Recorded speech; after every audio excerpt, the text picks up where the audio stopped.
Gold trusted gold buyers. మీరు తాకట్టు పెట్టిన బంగారాన్ని విడిపించి ఈ రోజు ఉన్న మార్కెట్ ధరకు కొనబడను. మీ కెరీర్ అంతా నేను అబ్జర్వ్ చేస్తూనే ఉన్నా దాదాపుగా. అసలు ఆ మొదట టేక్ ఆఫ్ టైం ఎలా నడిచిందండి మీకు?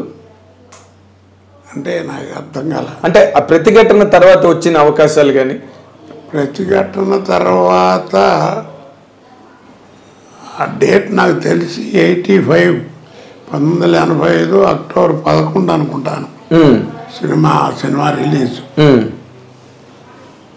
దీపక్ మాల్లో రిలీజ్ అయింది హైదరాబాద్లో. దాన్ని ఆనుకునే స్టేట్ బ్యాంక్ ఆఫ్ ఇండియా ఉండేది. రెండింటికి గోడ కూడా ఉండదు, ఈ సైకిల్ స్టాండ్ ఇవన్నీ కామన్. ఓకే. పక్కనే స్టేట్ బ్యాంక్ సేమ్ కాంపౌండ్లో.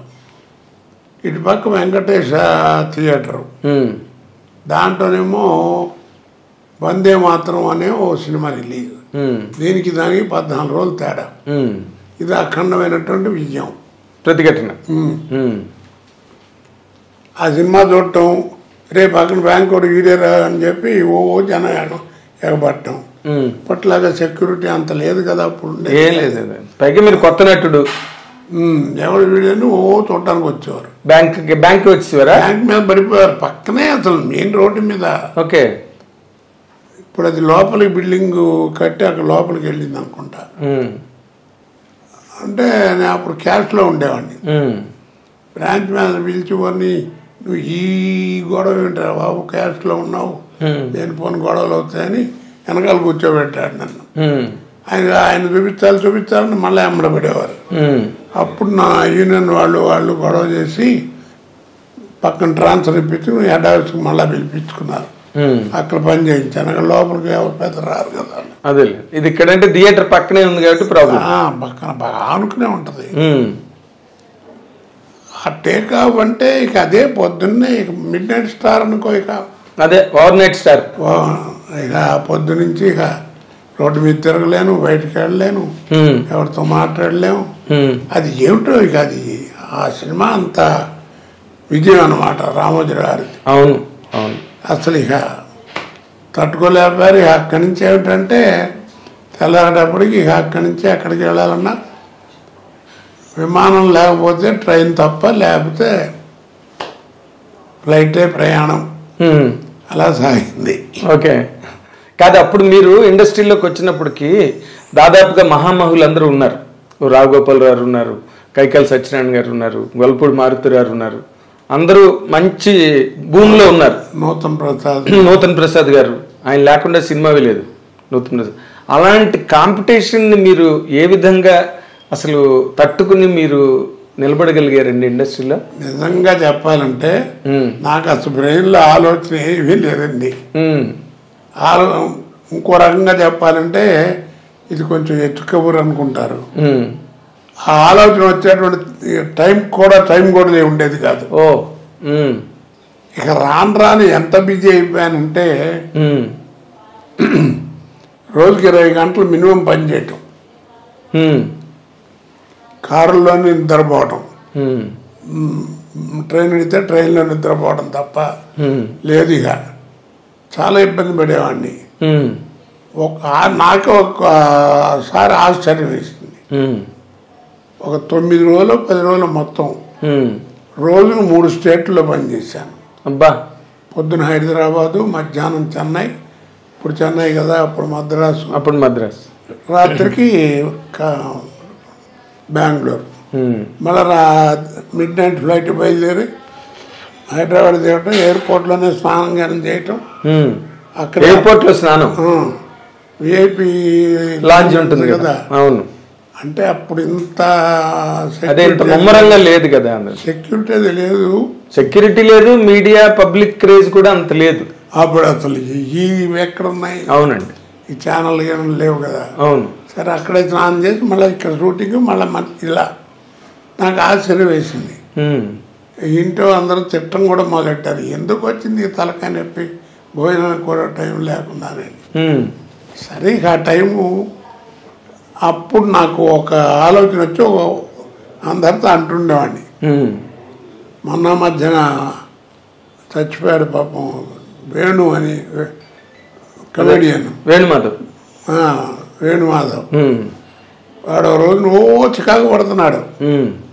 ఏంటి వాటి ఎవరు చేస్తారు ఇది, ఏంటి బాబాయ్ నేను ఎదుర్కొంటూ ఉన్నా, ఏంటి బాబాయ్ నువ్వు మళ్ళీ కంటిన్యూ చేస్తాను, నువ్వు ఉన్నావు అని చెప్పి వాడు పిలుస్తున్నారు.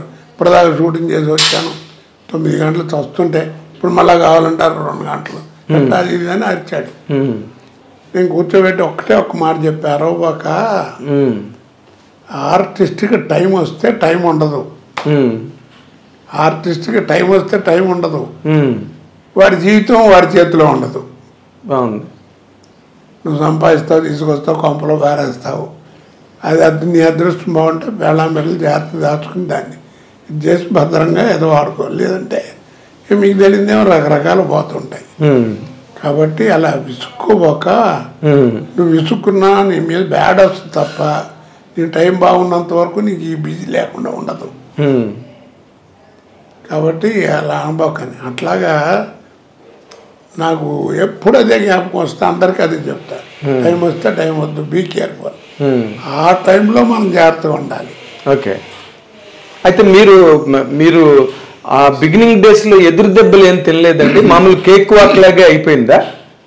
బిగినింగు ఓపెనింగు అట్లా రావడం ఒక 2 ఏళ్ళ పాటు 2-3 ఏళ్ళు అలాగే జరిగింది బాగా బిజీగా. మీకు తెలియదు ఏముంది, మీకు తెలిసే ఉంటుంది కదా, మండలాధీశుడు అని ఒక సినిమా చేయించాడు. కృష్ణ గారును చచ్చిపోయాడు హనుమంతరావు గారు వాళ్ళు కూర్చొని పట్టుబట్టి గొడవ చేసి 4 రోజులు ఏఆర్ఎస్ గార్డెన్లో నా బ్యాడ్లకు అప్పుడే ఆయన షూటింగు, నాది ఇంకో సినిమా 2 అదే ఏఆర్ఎస్ గార్డెన్లో మెడ్రాస్లో షూటింగ్. ఎవరిది? ఇంకొకరిది?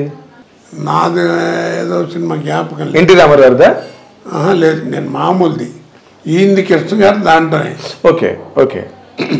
ఇద్దరం ఉన్నానని పిలవడం, నాకు సార్ ఖాళీ ఎప్పుడల్లా కూర్చోబెట్టి మోరల్ క్లాసు, నా మాట విన్ను, నువ్వు చెయ్యి, ఎంత పేరు వస్తుందో నీకు తెలియదు, అది ఇది అని గొడవ. కృష్ణ గారు అప్పటికే సినిమా మొదలైంది, భానుమతి గారు కమిటీ అవటం ఇవన్నీ నాకు తెలిసి అంతా. ఆ డేట్లు చూసేవాడేమో గొడవ, ఆడేమో కృష్ణ గారి దగ్గర కొన్నాళ్ళు పని చేశాడు పద్మాలయాల్లో, జ్యోతి ప్రసాద్. వాడు ప్రొడక్షన్ మేనేజర్. చంపేస్తున్నారండి కృష్ణ గారు, నా మాట వినండి, చెయ్యండి, పర్లేదు, ఏమవుతుంది అది ఇది అని. నాకేమో భయం, ఎందుకు మనకి తలకాయ నొప్పి, కాంట్రవర్సీ అని, పైగా పెద్ద ఆయన మీద సినిమా, ముఖ్యమంత్రి. సరే అని చెప్పి భయపడి ఆగుతుంటే ఈ లోపల బ్యాంక్ నుంచి లెటర్స్ రావడం మొదలెట్టినాయి, చేస్తావా లేకపోతే రిజైన్ చేస్తావా, చేస్తా ఇలా అని. సరే అట్టాక వచ్చింది ఉద్యోగం గురించి, చేద్దాం, సక్సెస్ అయ్యాము ఓకే, లేదంటే మన ఉద్యోగం అనుకుంటుంది మన బోధానికి, కానీ నేను డిసైడ్ అయ్యా చివరికి. సరే కమిట్ అయ్యాను, అది చాలా గ్రాండ్ సక్సెస్ అయింది. బెదవాడలో కూడా కొంచెం దెబ్బలు కూడా తిన్నాను ఆ సినిమాకి. ఎందుకు? అప్పుడు ఖమ్మంలో సినిమా చేస్తున్న పిఎల్ నారాయణ డైరెక్టర్, ఊరేగింపు ఏదో సంథింగ్, ఊరేగింపు అదే సంథింగ్ ఏదో, ఆ సినిమా చేస్తున్నాను. వాడు పిఎల్ ఊరే ఏమనుకోకరా, రేపు నీకు షూటింగ్ ఉండదు, సారీ అనవసరంగా వేస్ట్ చేస్తున్నా డేటు అన్నాడు. సర్లేరా, అమ్మాయి బెదవాడలో కొత్తగా కాపురం పెట్టింది, వెళ్ళి చూసి వస్తానన్నా.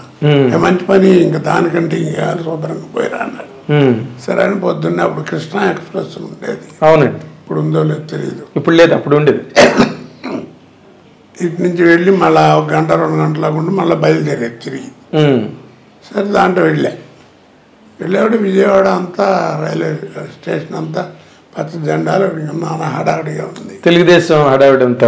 రామారావు ఆ ఊళ్ళో విశ్వబ్రాహ్మణులకి కళ్యాణ మండపం ఏదో ఉంటే దాన్ని ఓపెనింగ్కి వచ్చాడు.